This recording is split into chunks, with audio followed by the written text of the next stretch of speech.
Good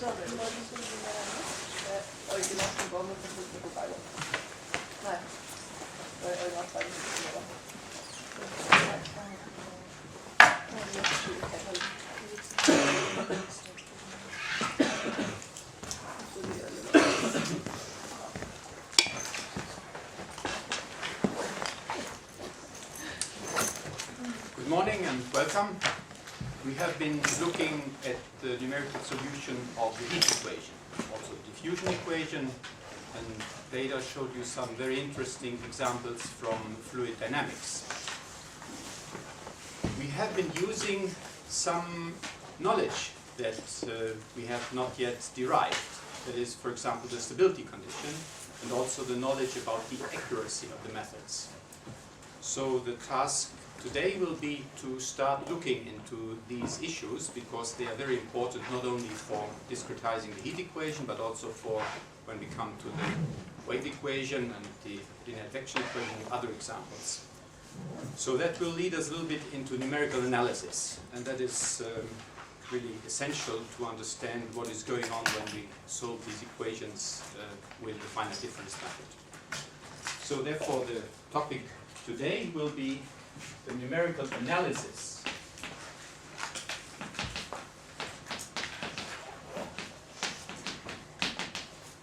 and we shall concentrate and take that as an example, the forward time central space scheme. So then we have a concrete example that we know that we have been programming for a couple of examples. So we'll write now this scheme in the following form. So the right again what it means. Forward time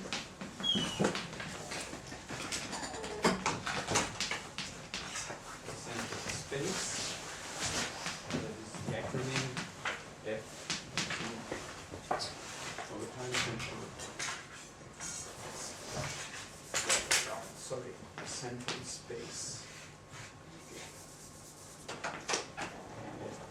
FTCS, that is the acronym. And we write that now in the following form.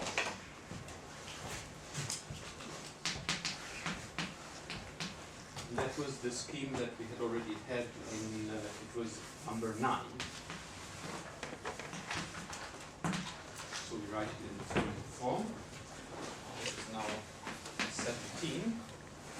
So we have the time derivative uj n plus 1, so that is the approximation at grid point xj, the time level n plus 1, minus ujn divided by the time step is equal to alpha divided by delta x squared. And then we have here the uj plus 1 n minus the ujn plus the uj minus 1n. So that is what we have been studying.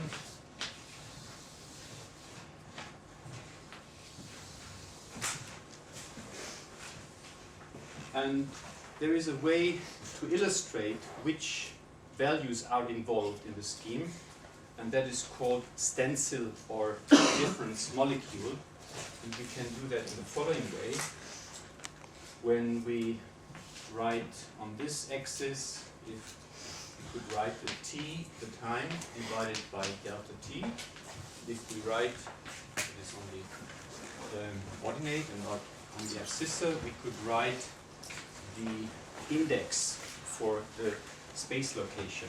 In our case, it would be x minus xa divided by delta x. So xa was our left boundary of the domain that we considered. However, we shall only consider 3 points because in the scheme, as we see, there are only 3 spatial points involved. That is j, j plus 1, and j minus 1. You see them here. J, j plus 1, j minus 1. We have also here j involved, and this one here is at the new time level. So we can indicate that now if we write the time levels here. Then we can indicate the points involved. We got here with the white, full white. So these are at the old time level. So the ones on the right hand side are all there, and also this one. And the one that we want to compute, that is at the grid point xj at the new time level. So that I indicate as an open circle. So then these points are involved in the stencil of the forward time central space scheme. So that is then, as I said, stencil or difference molecule.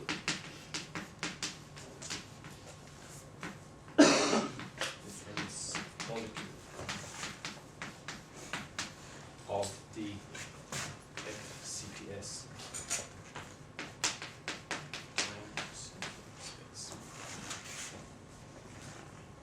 And we shall also indicate that for the other schemes that we shall look at. So it tells us that the value at the new time level, at the grid point xj, is dependent on the values at the old time level at the same node and the two nodes. So that is just an illustration of the dependence of the values involved. Now we start investigating the scheme. And the first thing that we are going to investigate is consistency.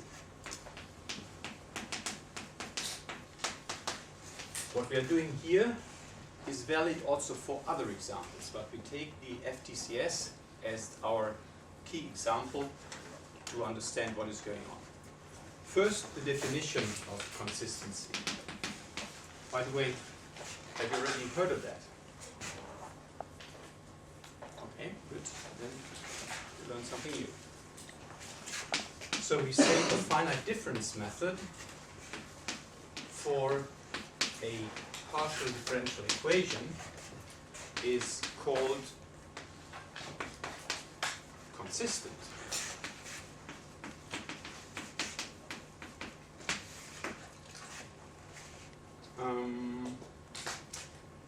If it approximates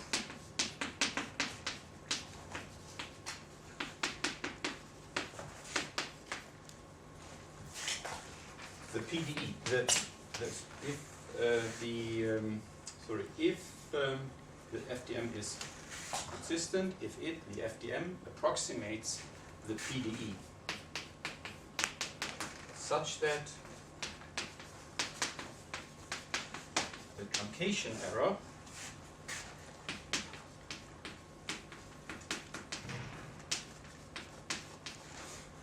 and that was, I'll write it in a minute in more detail, that is the difference between our finite difference method and the PDE.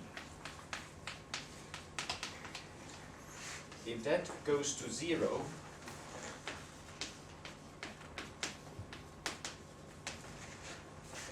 as delta x and delta t go to 0.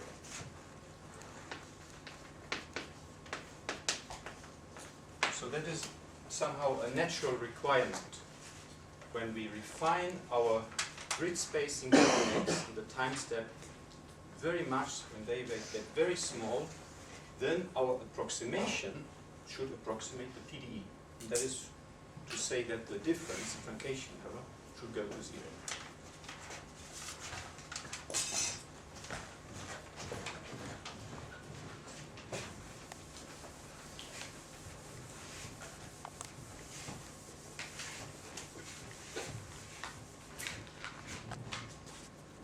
So and that means, so we can say that means idest that the limit when we let the time spacing delta x and the time step delta t go to 0 of the truncation error, we shall write that now in a little more detail. It is taken at the grid point xj, time level tn. We are using grid spacing delta x times delta t. And we want to indicate by that the following: the limit delta x delta t 0. This truncation error is then the finite difference method that we evaluate with a function. We say again it's just a function u of xj and time level tn. We'll see a minute what that means also. Minus the partial differential equation that is then taken at some function u of xj tn. And that should be 0. So that is the requirement. So it means we should be able to put in the beginning any function into the finite difference method and let then the finite difference method operate on that. Taking instead of ujn this function at u of xjtn and subtract the PDE evaluated with this function at the point at j time level tn. So, however, if we make a clever choice of this u, things get much easier. And the clever choice is that we take the exact solution to the PDE. We write the PDE in such a way that we have everything on the left-hand side is equal to 0. So then the PDE is then fulfilled. That should be then okay, 0. And then we can just look at the finite difference method with u being the exact solution put into the finite difference method. So let's see how that works.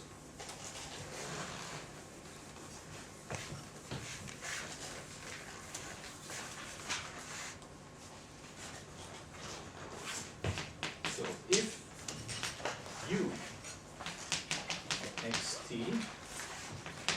is the exact solution of the PDE,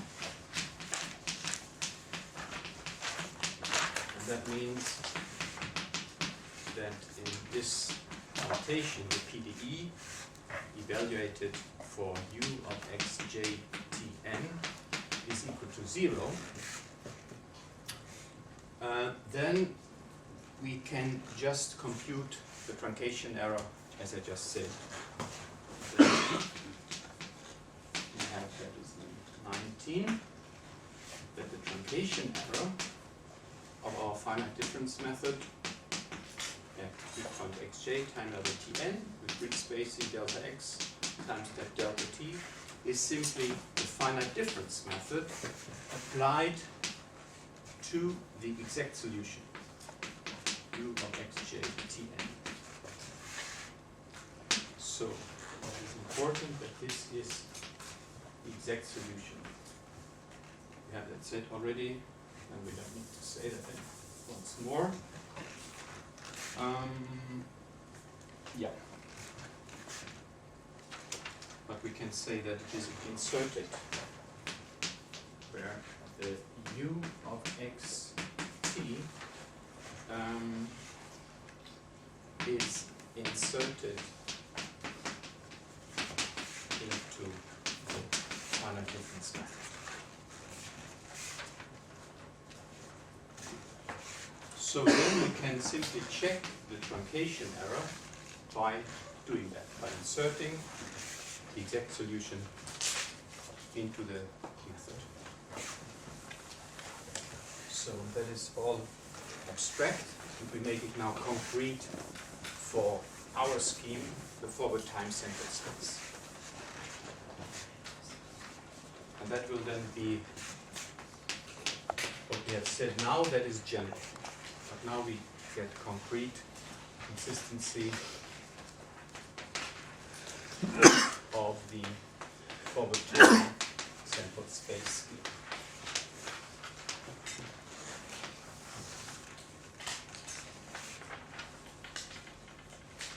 So now we compute the truncation error. truncation error of FTCS.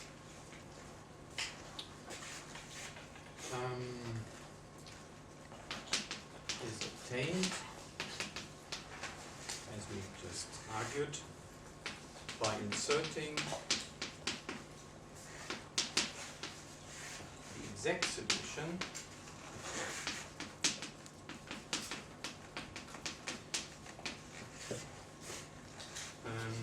that we denote u of xt of our PDE, that is the heat equation.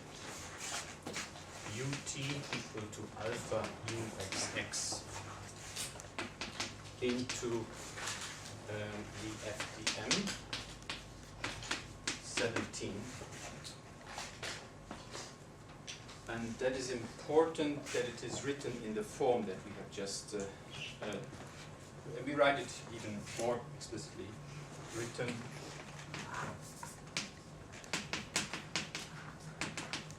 in the form, and that is important. Following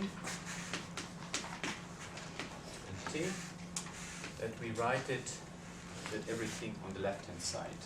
And it is important that we write it in the form that we immediately see the time discretization here. So we should always write it such that we see that this is an approximation of du dt. Because often I see that it is done after multiplying by delta t, then you get the analysis wrong. So it should be in this form, and then we write everything on the left-hand side, and then we have the alpha divided by delta x squared times the uj plus 1n minus 2 uj plus uj minus 1n. And that is now the thing why we do it. That is, for the finite difference method, 0. And it is in this equation, this form of the equation, that we now insert our exact solution. So that is what we do here.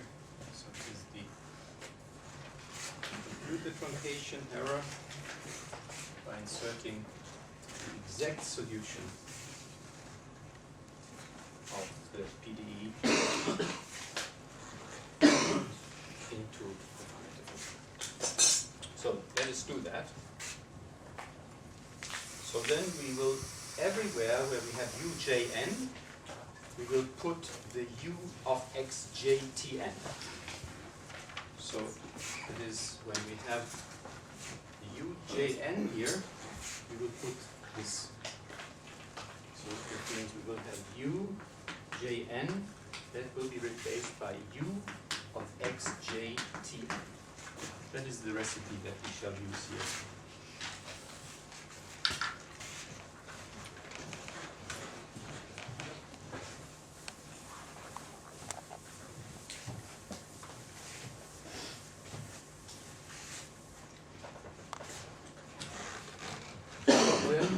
Let's start to do that.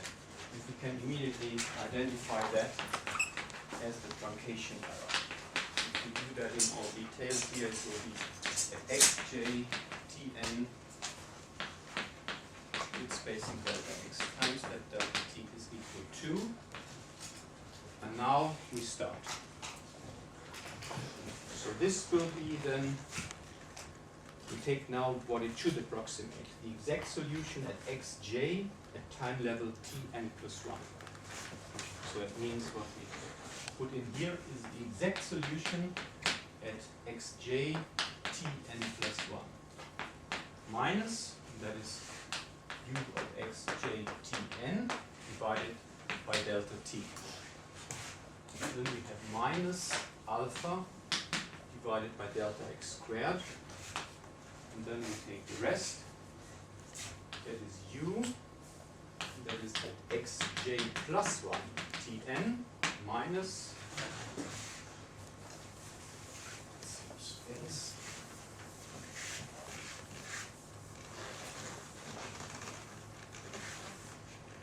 It is 2 times u of xj tn plus u of xj minus 1 tn. So now we have inserted the exact solution instead of the numerical approximation. And this is in general not 0. Here we do an approximation to put that to 0. We shall see this is in general not 0. So this is the truncation error that we have to evaluate. Note TE is not 0. If it were 0, then we would have a very simple exact solution. Now how can we do that? We can do it in the way that we already did in other examples. For example, when we discussed the boundary value problem for the ODE minus uxx equal f of x, we use Taylor expansions. So TE is determined by Taylor expansions.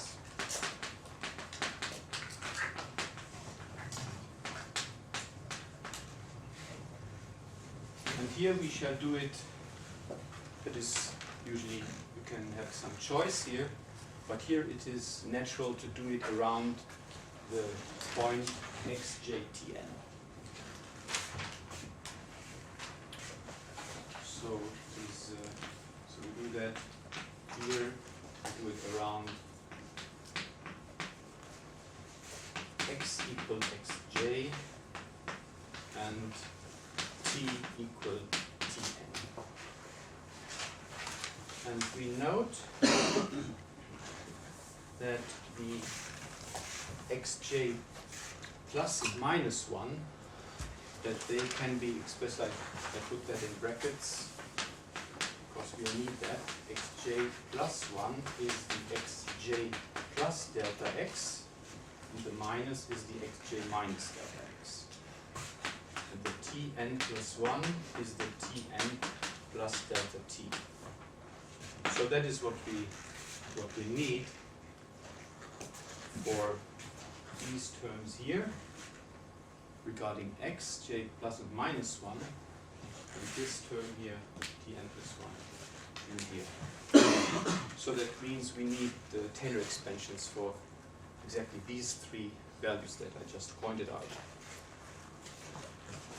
So let's do that. 22a. First, we look at the exact solution. Now I write x instead of xj and t instead of tn. And we look here at this. The solution at x at t plus delta t. And then we write here u. If we shall, we skip here the of xt. So everything that we write here will be of x at xt. That is the location around which we do the Taylor expansion around.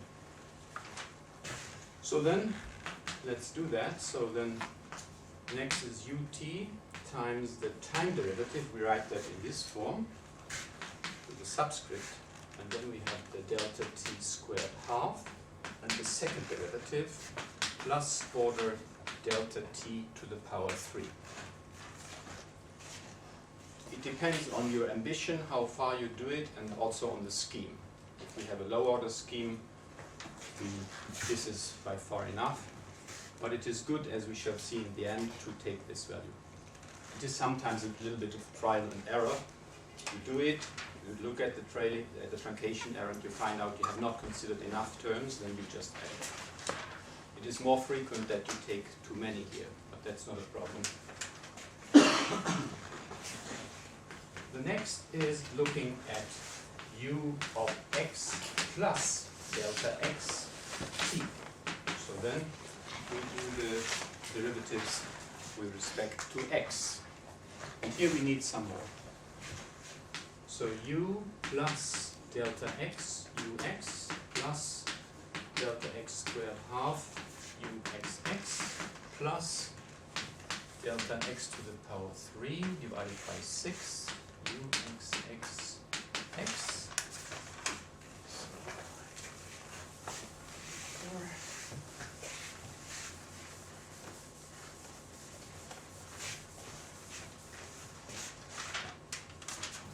So here we are very ambitious, but we see it's useful in the end to see what is going on here. For faculty is 24, fourth derivative, plus delta x to the power 5. 5 faculty is 120. And the fifth derivative plus order delta x to the power 6. So this is quite a lot. Now we take at the same time also the u minus delta x. That can be done very simply, because then we will have, instead of delta x to the power something, we'll have minus x to the power something. So that means for the even ones there is no change. For example, minus 1 to the power 2 is 1, but for the odd ones we get here a minus. So then we have also that. And now it is just to plug in these Taylor expansions into the values that we have in the truncation. Here we have to plug it in. Here that is the plus, and here it is with the minus.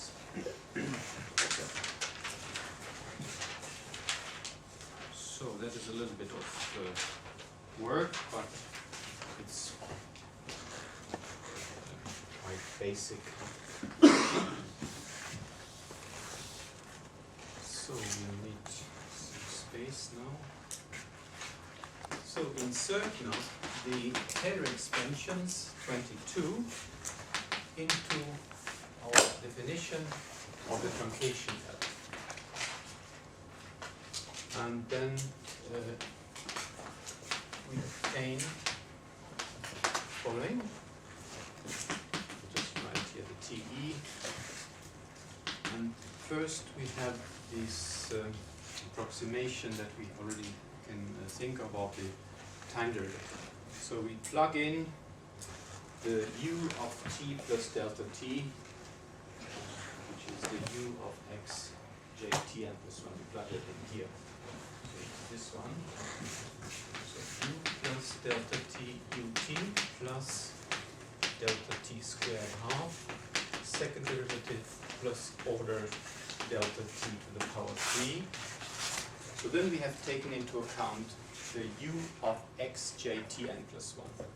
That is this. Now we have minus u. Again, we skip the x jt n. And we have to divide by delta t. So then we have that. And now the rest we have to work a little bit. So this is minus, let's see, I think I need some little more space here. So, that away here.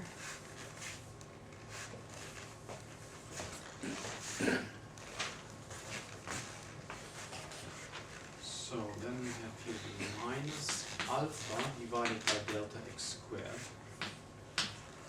And now we insert everything for u of x plus delta x, so the one here with the plus. So we get here the u plus the delta x ux plus delta x squared half uxx plus delta x to the power 3 divided by 6 uxxx plus delta x 4 24 uxx plus delta x 5 120 fifth derivative plus order delta x to the power 6. So that is now representing the u of x j plus 1 tn. So that is representing all this here. Then we have the minus 2, that is 2u, that is easy. And then we have u of xj minus delta x. So we take this here now with the minus sign. So u minus delta x ux plus delta x squared half uxx minus delta x to the power 3 divided by 6 plus delta x to the power 4, 24, and the fourth derivative, and here we have again a minus delta x to the power 5, 120, fifth derivative, also here we have a delta x to the power 6. Then we can close this bracket. So, now we can remove this because we have used it.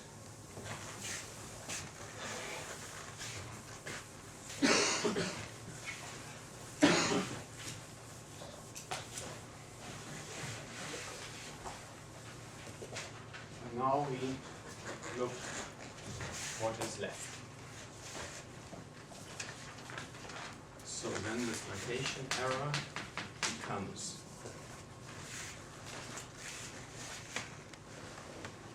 so this u and this u cancel. Then we can factorize delta t and get them at 2. So that means all remaining from this part will be the time derivative of u at xjtn plus delta t half second time derivative of u plus an order delta t to the power 2. So that is what is left there. Now regarding the space derivatives, we see that also there most vanishes. Here we have u and u plus 2u minus 2u, 0, nothing left from there. Here we have the plus delta x ux, here have the minus, gone. The same is true for the third derivative and also for the fifth derivative, so they simply cancel. So we get only the odd derivative, the even derivatives left. And there we get here delta x squared plus delta x squared. So we get delta x squared times uxx. If we write that, then we have the minus alpha divided by delta x squared. And then we have argued left is delta x squared uxx. So that were these two. Fourth derivative we have also still left, but we have them 2 times same, so we get 2 times this. We can then cancel that to the 24 and get 12. So when we get delta x to the power 4 divided by 12, fourth derivative, and here we have still the order. It doesn't matter if it's times 2, it's still the order.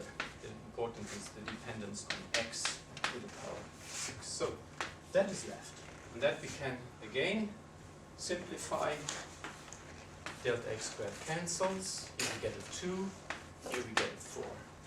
So, and that means that we can, from that, get the truncation error. There's, yeah, we write that first. And that is equal to, so the truncation error is equal to ut plus delta t half utt plus order delta t squared minus alpha uxx, and we can remove that, and then we have minus alpha. Here this is important. Let's see, we need it still. So we have here then the delta x squared divided by 12. And here we have the fourth derivative, but here we can simply write it outside. The alpha is just a constant, delta x to the power 4. So then we have already simplified the truncation error quite a lot. but we can go longer. Because u is the exact solution. And since u is the exact solution, ut minus alpha uxx is our PDE. That is 0. That was the assumption from the very beginning, that we said we put in the exact solution. We use that here.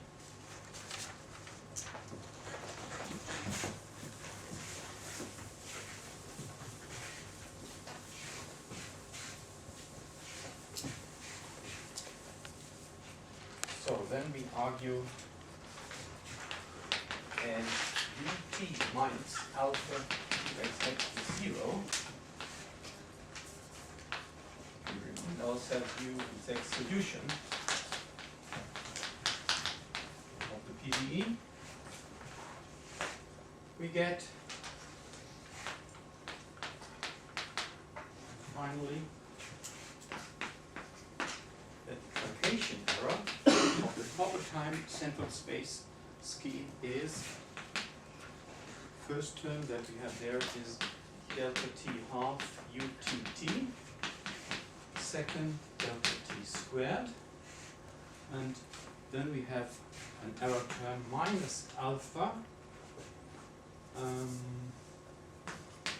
delta x squared divided by 12 times the fourth derivative of u plus an order delta x to the power 4. So that is our truncation error. So we have done a little bit more work than we had needed, because it would have been enough to see that this is order delta t and this is order delta t squared, because they are the leading error terms. But we have done it on purpose, because we can use this later on. You will be asked for that in exercise 5, to get even rid of these terms for a certain choice of the parameter, stability parameter r. So, but first, the thing that we can conclude from this form is that the truncation error, the leading terms of the truncation error, are order delta t, first order in time, and delta x squared, second order. So that is essentially the most important thing that we have in the end, because from that we can see, as we let delta t and delta x go to 0, this will go to 0, this will go to 0, the truncation error will go to 0. So that means that the method is consistent. So as the truncation error goes to 0 for delta x, delta t to 0, the forward time central space scheme is consistent. So that means we are really approximating the PDE in the limit when we let delta x and delta t go to 0. So very fine grid, very fine time space. So we are really approximating the right PDE. But what we have derived tells us more. It tells us that the method is first order in time and second order in space. So that is what we get from there. 23 and also 24 tell us, and shows, and also 24, so both of them, they show that forward time central space is first order in time, and that means that we have an order delta t to the 1. So this 1 here, that tells us about the order. And it is second order. I could also add accurate here. Accurate. Second order accurate. In space. space. And that means that it is order delta x to the power 2.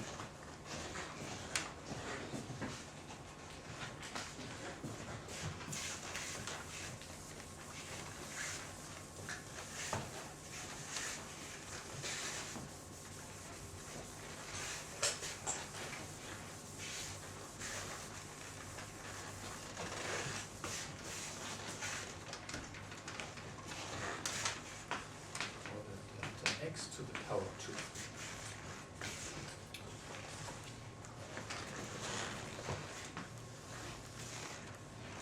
2. So that is fine.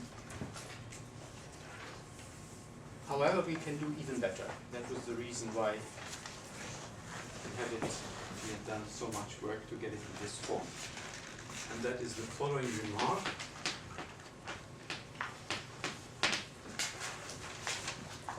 If we choose the stability parameter R, which is our thermal diffusivity alpha, or for fluid problems would be the kinematic viscosity, times the grid space, the time step divided by the grid spacing squared, if we choose that equal to 1/6, the scheme is even more accurate. FTCS is or has the truncation error, order delta t squared plus delta x to the power 4. So second order in time, fourth order in space. And